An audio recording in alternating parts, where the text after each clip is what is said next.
would like to welcome you to this COP28 sidebar panel, which will be focusing on nuclear energy's contribution to decarbonization of electricity and harder to abate sectors of industry. I hope it will be an interesting discussion today. We have a number of panelists who are quite knowledgeable on the subject. Just a short introduction of myself. Your moderator today will be Kamen Kraev, who is a journalist and editor at NukeNet, one of the perhaps by saying a few words about, because we are sitting in the nuclear sector and we much, so I'll just take a few words to explain what that is. So normally when we speak about decarbonization of these sectors, we mean sectors which are heavily dependent on either carbon or fossil fuels. Hence, they are very difficult, for them it's very difficult to decarbonize, and that's why we need to discuss today, or we would like to hear what our panelists have to say about technically the role of nuclear power in these efforts. According to the International Energy Agency, about 30% of carbon footprint comes from hard-to-abate sectors, not all of them industry, some transport, some buildings, but the majority is actually industry. And these industries are normally chemicals, petrochemicals, steel, and cement. So I will now give the word to our first three panelists. That would be Simon Wachter from the Swedish Eco-Modernist, chairman of the Swedish Eco-Modernist organization, and also consultant in the decarbonization of energy and industries. Heather Ferguson, senior vice president of Ontario Power Generation for business development and corporate affairs, and also Professor Jun Arima from the University of Tokyo and a board member of the Japanese Atomic Industry Forum. So I will give the word to Simon now, who will probably give a few insights on supply, but we had already also decarbonized heating in buildings. So one of the main challenges for many European companies. We also had a tax on waste-fired CHP plants, combined heat and power plants. The phase out of these power plants equals around 6 to 8 gigawatts of power supply. This has now caused massive problems with operating the grid. So before we even dive into decarbonization of what we call hard-to-abate sectors, I want to speak a little bit about the role that nuclear has in stabilizing the grid, which actually is of great importance. So for those not aware, Sweden is a very long country stretching from north to south. We have most of our hydro production and our wind production, which we have expanded in the last few years greatly to about 35 terawatt hours in the north. 80 to 90% of Swedish people live in the south of Sweden, and 70% of Swedish industrial electricity consumption is also located in the south. A $1.4 billion power line, which we now cannot use. The actual capacity of our transmission grid is between 30 to 35% below the actual installed capacity. That means this is phenomenally socio-economically inefficient. We are building power grids that we cannot utilize fully. We all know power grids take time. You have to get the acceptance in permitting and so on. They also take time to build, but we cannot utilize them fully. This has also locked in wind power in the north of Sweden, which means they make now very little money as there's serious overproduction compared to the consumption. So this locks wind power and hydropower in the north, where they cannot make money, and we can also not help push coal off the continental European grid like we used to do.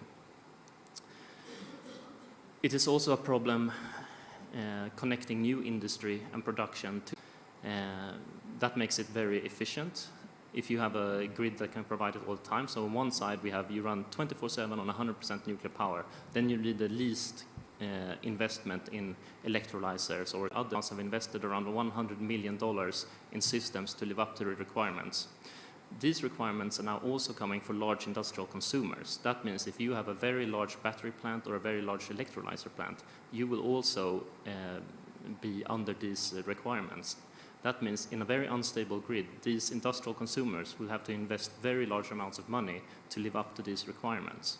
And it might even be that if you expect to consume only power when it's cheap and it's windy. The TSO, the domestic technology, all existing technology. So that's 25% of total energy consumption in the world we can decarbonize today with the nuclear power plants and the technology we have today. And it's about 20% of world total emissions. Nuclear has a great possibility to contribute greatly, not only within the services required for the power grid, but also within heat.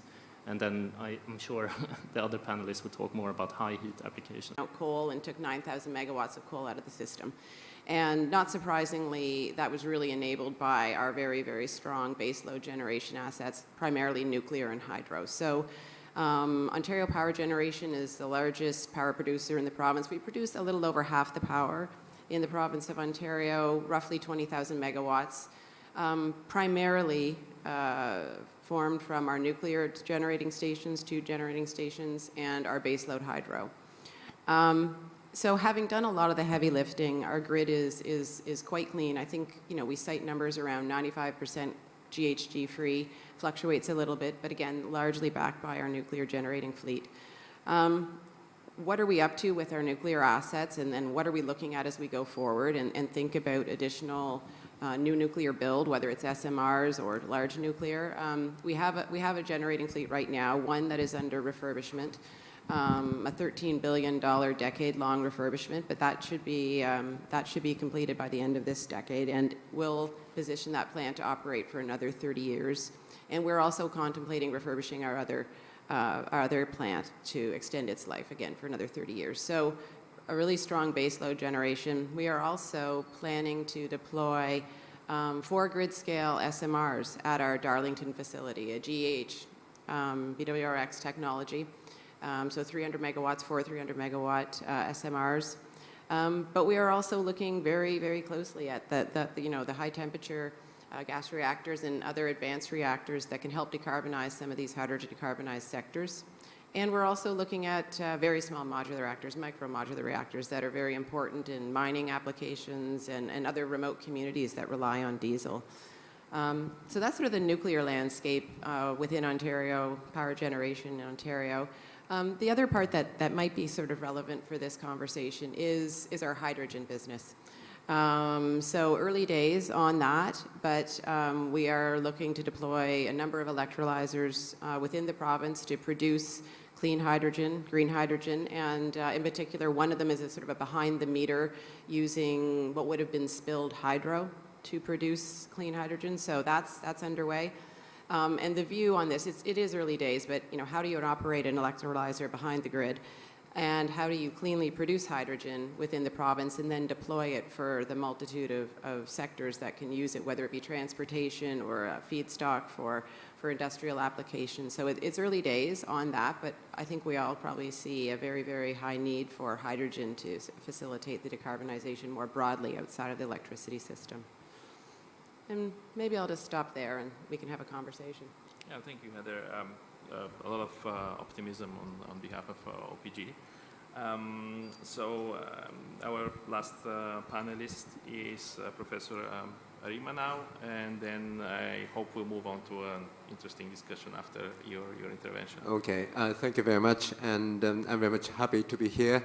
And compared to, say, Sweden and Canada, Japan is not so much blessed with, say, energy resources and also nuclear situation as well. And first, I'd like to talk about the role of nuclear for deep decarbonization. And as you know, like many other countries, Japan is aiming at carbon neutrality by 2050. And decarbonization of the power sector is a prerequisite, of course, a must. But however, it is not sufficient because at present in Japan, about 57% of the total CO2 emissions are coming from non-power sectors, namely industry, transport, and residential commercial sectors. So for achieving full decarbonization, first we need to achieve a decarbonization in the power sector. Second, promote as much electrification as possible. And third, decarbonize hard-to-abate sectors with such technologies as hydrogen, ammonia, synthetic fuel, and biomass. And recently, University of Tokyo has conducted a series of scenario analysis looking into the 4 options for achieving zero-emission power sector. The four options is case one, maximum utilization of hydrogen and nuclear, and case two, maximum utilization of hydrogen, and case three, maximum utilization of renewables, and case four, maximum utilization of renewable and nuclear. And that scenario analysis indicates that the case four, maximum utilization renewable and nuclear, will achieve the carbon neutrality with minimum system cost. And we also need to consider how to procure a large amount of clean hydrogen.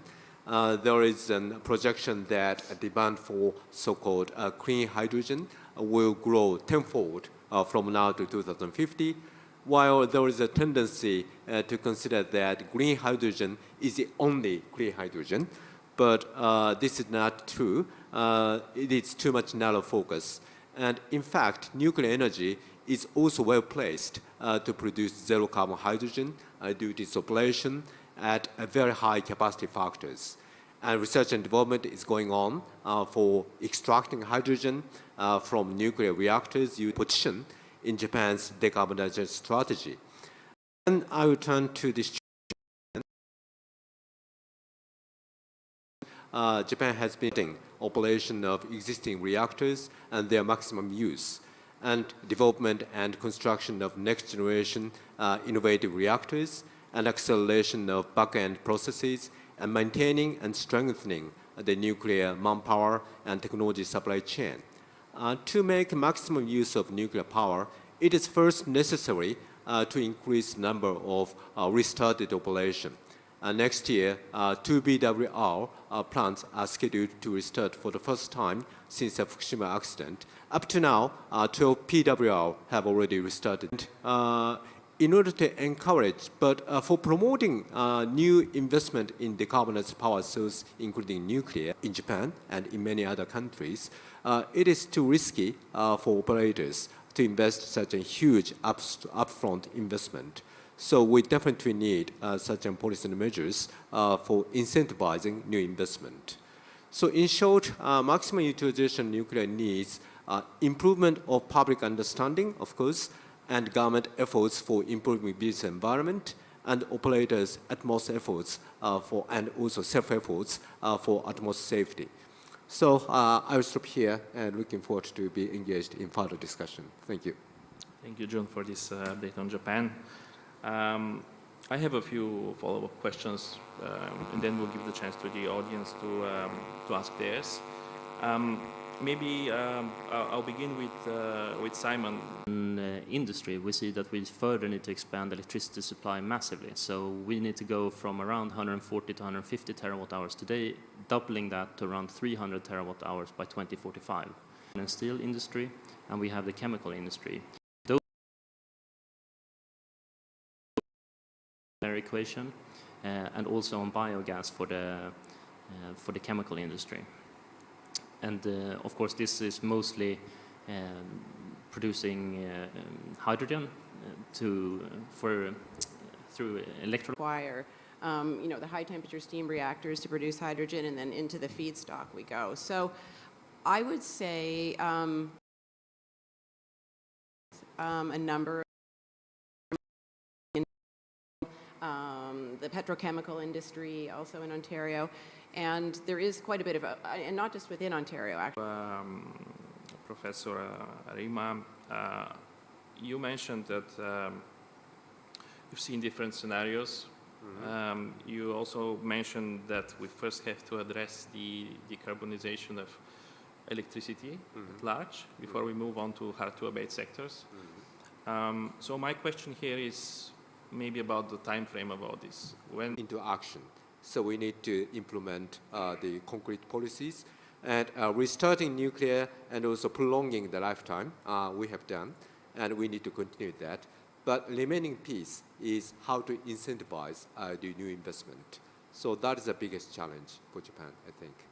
Okay, seems there's a lot of homework to do in Japan on all that. Perhaps a quick one or two questions to the audience. I don't know if anybody has a question. Please raise a hand. The life of our existing nuclear fleet in Ontario. Actually, Every large nuclear reactor in Ontario is either undergoing the process of life extension right now or is being contemplated. So that will definitely happen. And the two main nuclear operators in Ontario, Bruce Power and Ontario Power Generation, are both contemplating new large nuclear build in the province, as well as the broader deployment of SMRs within Ontario and then more broadly across Canada and elsewhere in the world. So it's going to take all of it, I would say. John, did you have it? The investment decisions today in the nuclear power companies support 60 years of operation, and they are looking at 80 years of operation.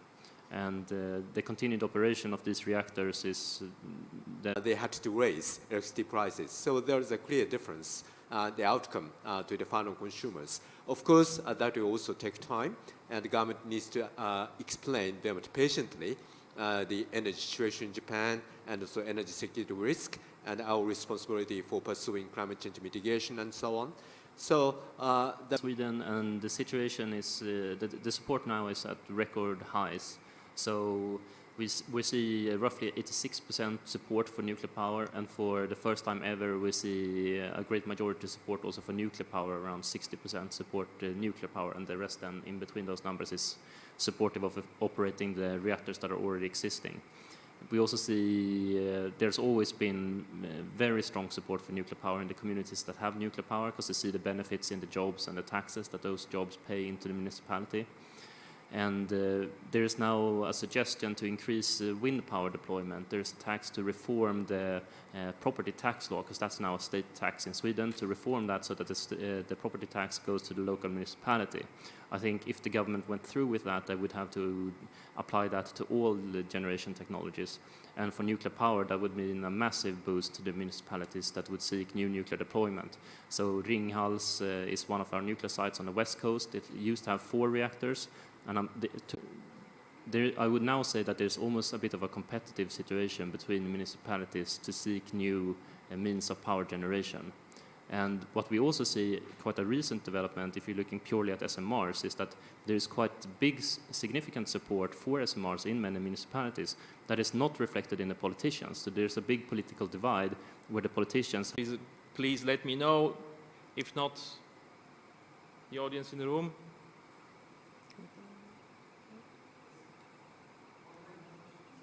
There are no questions. Okay, no questions online.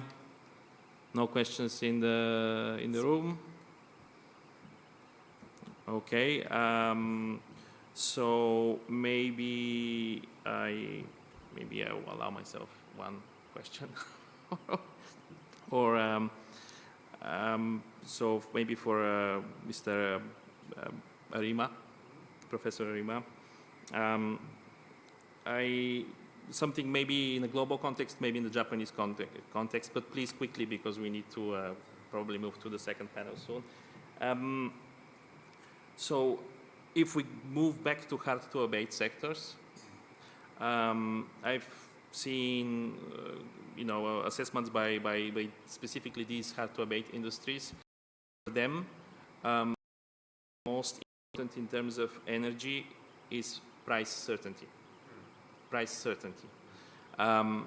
So what is your assessment, because you mentioned that the system costs in all your scenarios, so how is nuclear price? This doesn't necessarily always mean the lowest price, but it means that you can plan, I think. Nuclear is regarded as very much promising options for reducing or maintaining energy cost. And then, so that is very much important for hard-to-abate sectors, because they are, generally speaking, very much energy intensive. But I think they are also very much, the concern about whether or not the world is going towards decarbonization altogether, because they are competing in the global market. And yes, the OECD industries are very much making their best efforts for decarbonize the hard-to-abate sectors, even though the carbon price is increasing in those regions. But there are regions where the carbon price is not applied, or carbon price is very much low, and namely in emerging economies. And to what extent they are following our examples, and to what extent final consumers are, say, are putting value on carbon intensity. For example, the hydrogen steel is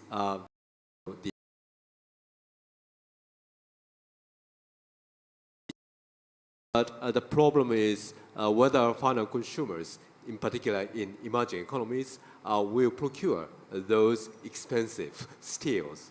So the big question is whether or not developed countries and developing countries are on the same page on decarbonization. And as of now, that is not the case. So that is their big. Thanks. Okay, if there are no more questions from the floor, and I think I used up most of the questions that I had in mind.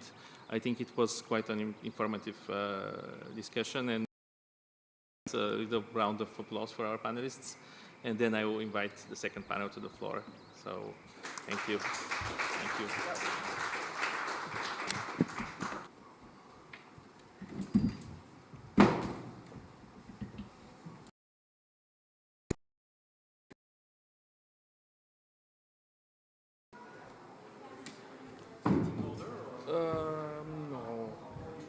No.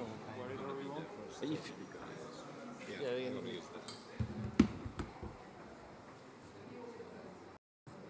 you can change them with that clicker. Just 3 slides, everything is in order.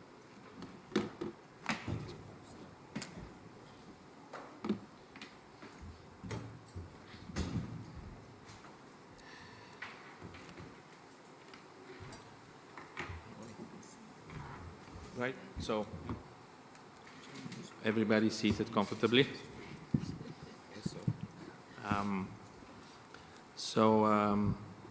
Let's welcome our second round of panelists.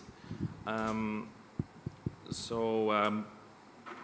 will present the speakers, and you will see that these are all representatives of technically highly industrialized countries, and a lot of these hard-to-abate industries are based in much of those countries. We are going to be hearing today from Akihito Uetake, who is the managing director of the Japanese Atomic Industrial Forum. Also Sama Bilbao y Leon, who is the Director General of the London-based World Nuclear Association. Yves Debazay, who is the Director General of the Brussels-based industry group, nuclear industry group, Nuclear Europe. Maria Korsnick, President and Chief Executive of the Nuclear Energy Institute, Washington-based, US. And John Gorman, President and CEO of the Canadian Nuclear Association. So, brief us on how is nuclear related to these hard-to-abate industries, and what's the promise, perhaps?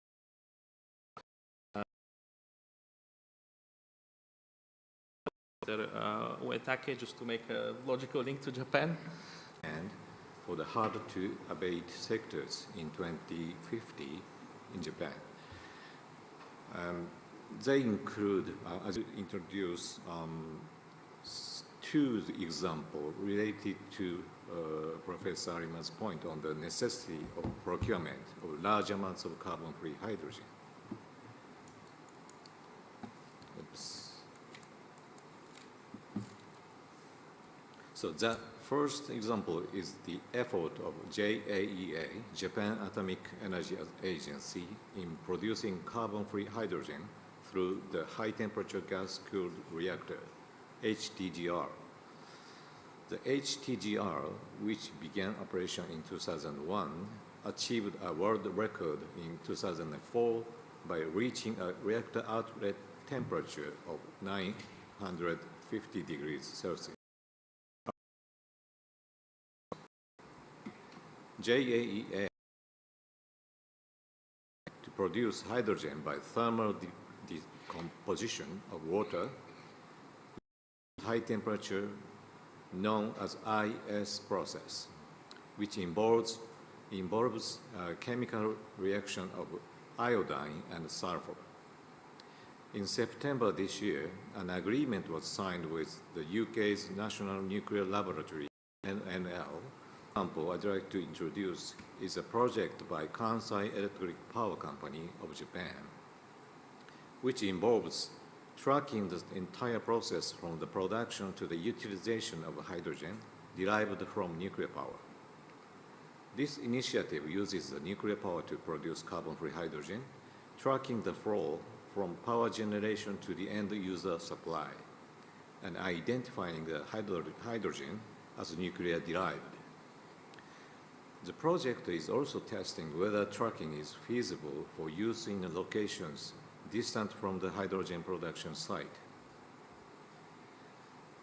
At the stage of hydrogen use, it is unclear which power generation method was utilized for the electrolysis.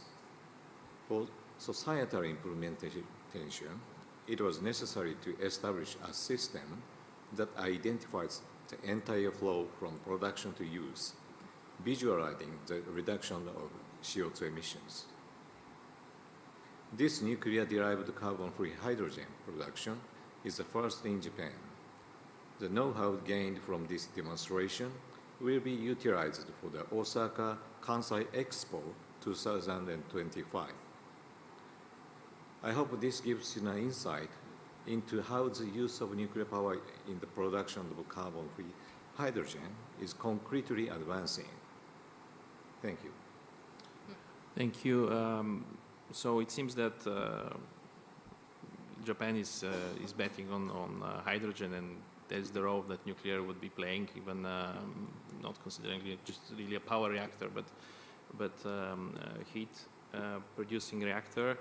So thank you for this intervention. I would like to perhaps move on to give the floor to Yves now, who would perhaps give us an idea about what's the situation in Europe at large, since you represent the European, the nuclear industry at the European level.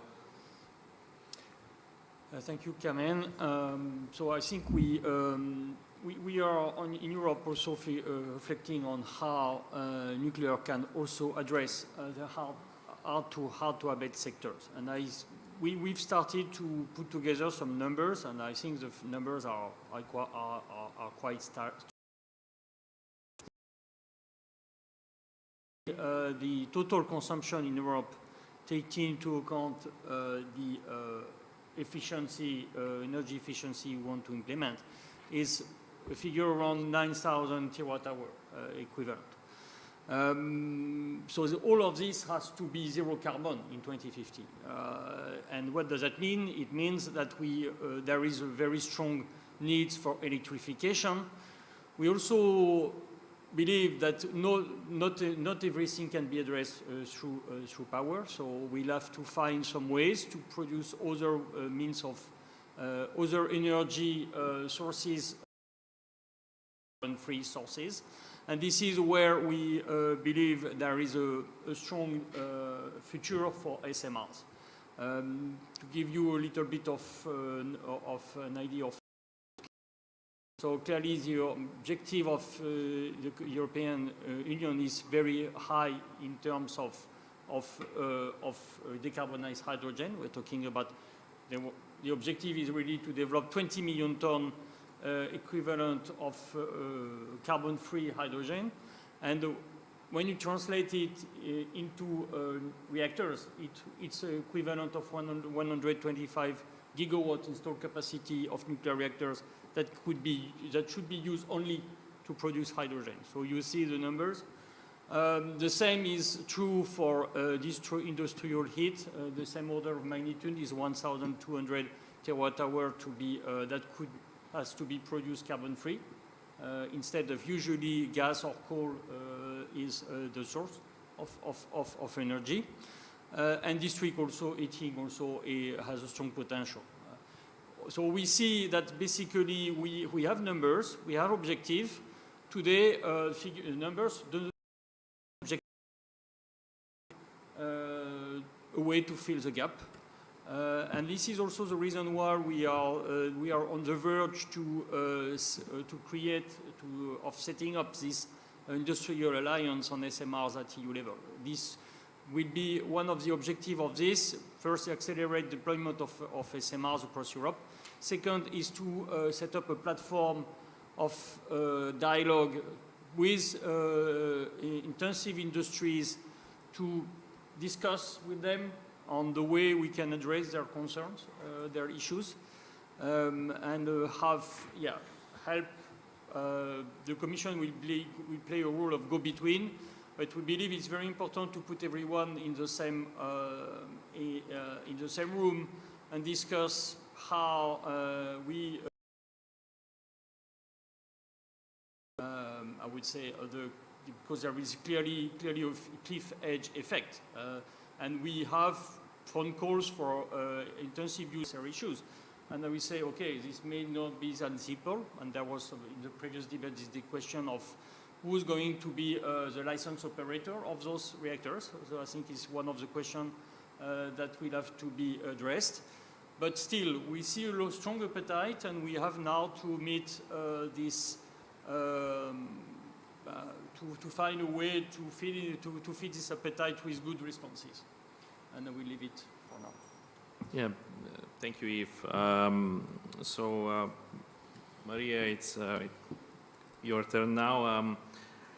Generally speaking, I think it's hard to copy-paste projects from one region to another and just apply them. So we heard about Japan, we heard a little bit about Europe, and so what's the situation then in the US? And do you also have an open line of communication to those industries that need nuclear, and how does it look there? Well, great. Thank you very much, and thank you for hosting this panel today. I feel as I look ahead, probably it's a two-step process. I think the first process is for people and companies to understand that the nuclear of tomorrow is a bit different, maybe helping produce hydrogen, understanding and awareness that the nuclear of tomorrow has a different sort of figure to it, has a possibility of solutions that you might not think of nuclear so much in today. And so as that phase is going on, you're probably hearing still more nuclear about electricity, but now people are appreciating that, oh, wait a minute, it could be a solution set in these other ways, because now I see a different face of nuclear. And I think as that perception grows, there's almost an unlimited opportunity for nuclear. And why do I say that? Because you don't have to make one choice. Interesting solution.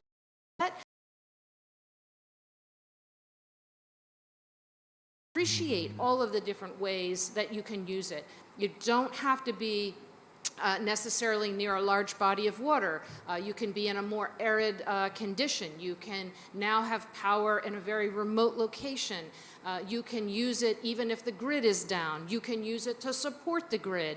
It's just such an interesting solution set that almost the possibilities are endless. But again, I think that first step is showing and demonstrating this sort of new face of nuclear so that we can sort of broaden the application. And I don't see a hard-to-decarbonize sector that can't use nuclear.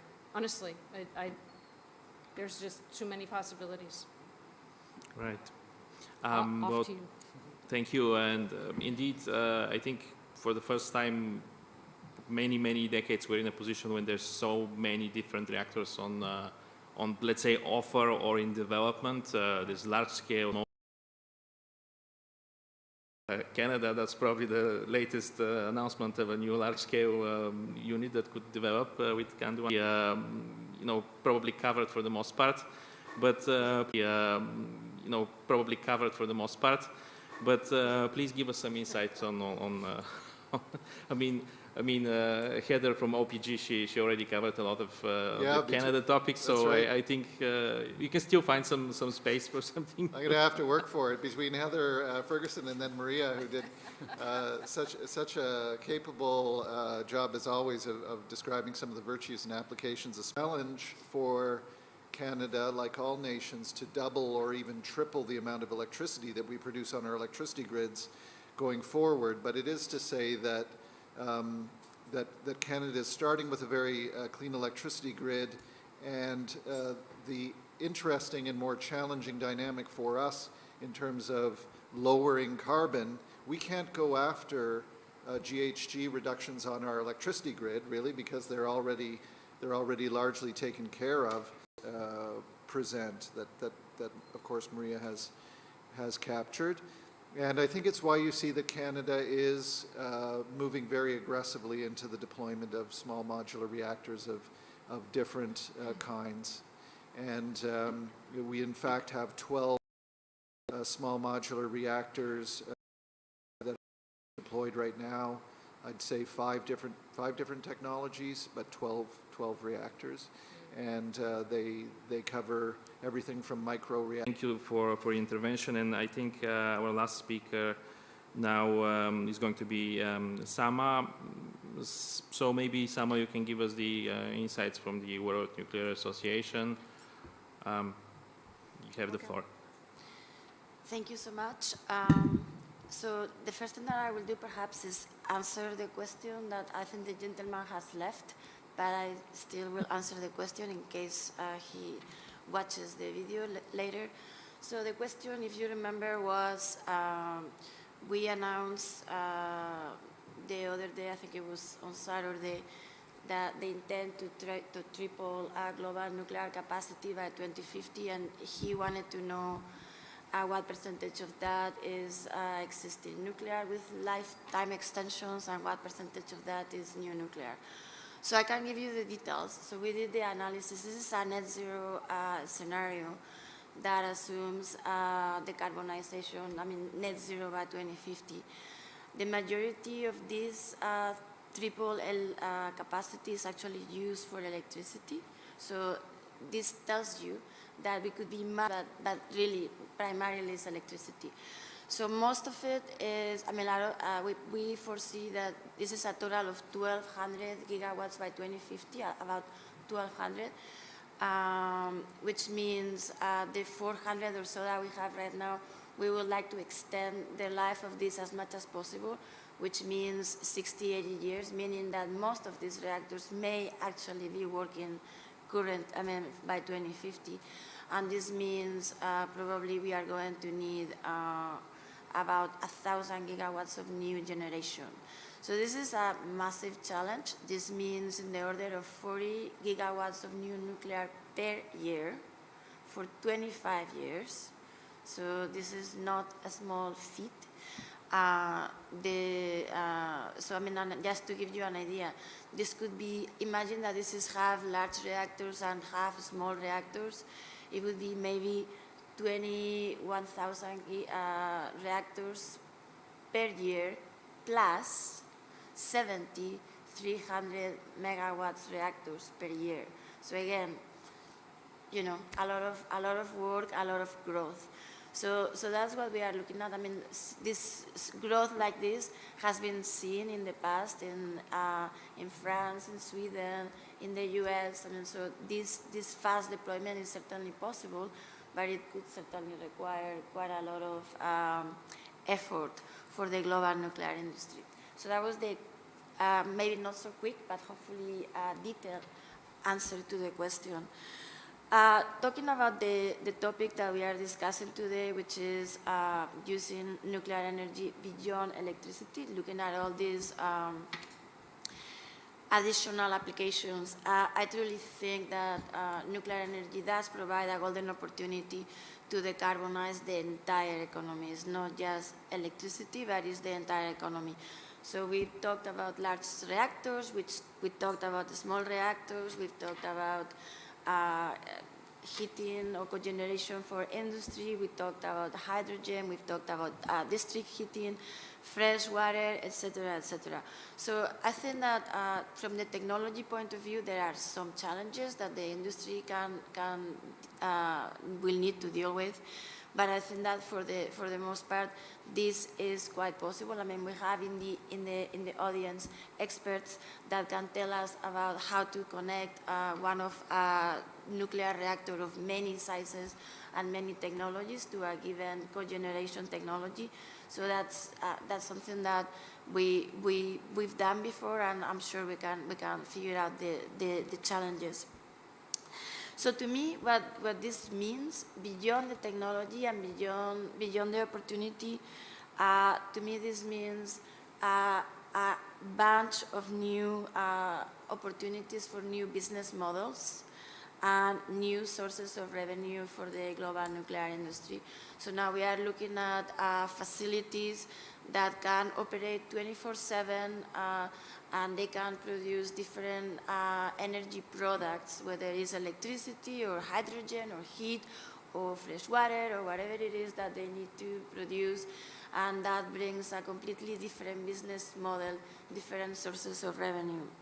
And also, and I think this is also very important, it brings a bunch of different sets of investors and delivery models for these units. So in the past, when we were looking at nuclear power plants, essentially it was for the most part a utility or a consortium of utilities that were going to build these nuclear power plants with some perhaps government support or some investing support, and it was simply to produce electricity for the grid. Now we have all these new energy users that are very interested in these nuclear facilities, and they are in many cases organizations with very deep pockets. You know, where we are talking oil and gas companies, we are talking technology companies, very large steel, cement, other organizations. So these are bringing very new opportunities for the financing and the delivery of these new nuclear power plants. So to me, one of the challenges that I see in order for the nuclear industry to make the most of this great opportunity is finding this delivery model. I mean, so we really need to do it. We need to figure out contractual models that we are going to use to converse with these new energy users and stakeholders, who is going to own the It's a good point you're making that nuclear industry has to find that.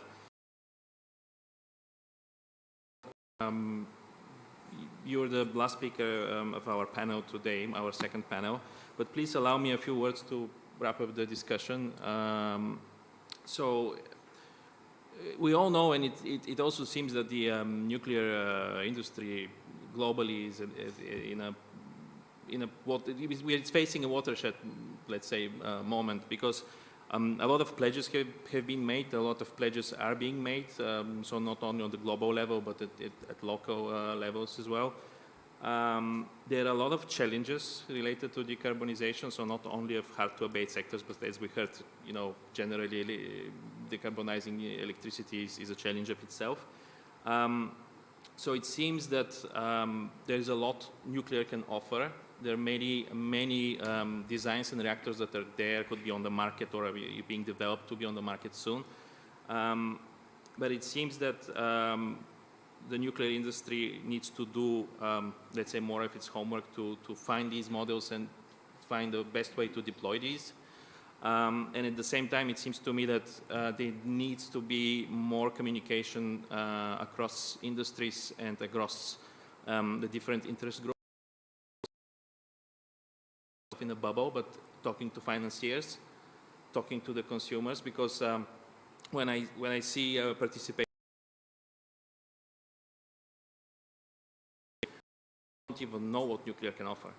So there is they're not looking at a particular energy as a solution, but they want to know all energy sources, and nuclear needs to play that part there to go out and say we are there and we exist. So that's a lot of challenges for nuclear to work on in the next, let's say, 5 or 7 years, or well, soon 6 years till the end of the decade. Yeah. So thank you very much. Perhaps a round of applause for our panelists, and I hope it has been interesting for you. Thank you. Excellent. Thank you.